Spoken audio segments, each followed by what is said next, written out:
Thank you very much, and now in English. We already knew that Justin Trudeau was not worth the cost, the crime, the corruption, and the cover-up. But now we know that he cannot protect our people or our country. We just received these documents that Trudeau has been covering up for years. Documents related to a massive security breach at the Trudeau government's most sensitive laboratory, where the most dangerous viruses and pathogens are studied and handled. We have learned that the Trudeau government's head of pathogens was collaborating with members of Beijing's People's Liberation Army who are responsible for bioweapons and bioterrorism.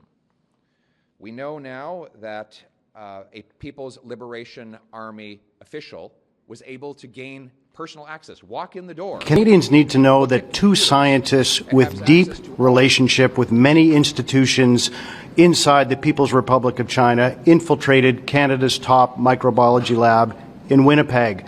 While there, People's Liberation Army scientists from the Academy of Military Medical Scientists, which is charged with biology-enabled weapons, were able to gain a secret security clearance which gave them unfettered and unsupervised access to the laboratory and to the computer-based science network.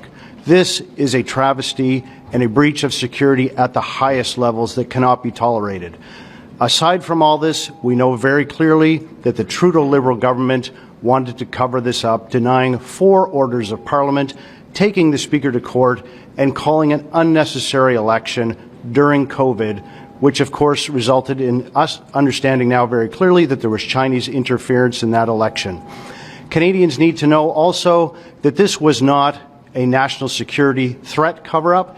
It was a cover-up to avoid political embarrassment. This is an embarrassment to our country, and Canadians also need to know who is going to be held responsible in this Sunny Ways government. Who covered this up? Who was at the head from a political nature? Why did they cover up for so long? And when will someone, such as a minister or a prime minister, be held responsible on behalf of all Canadians?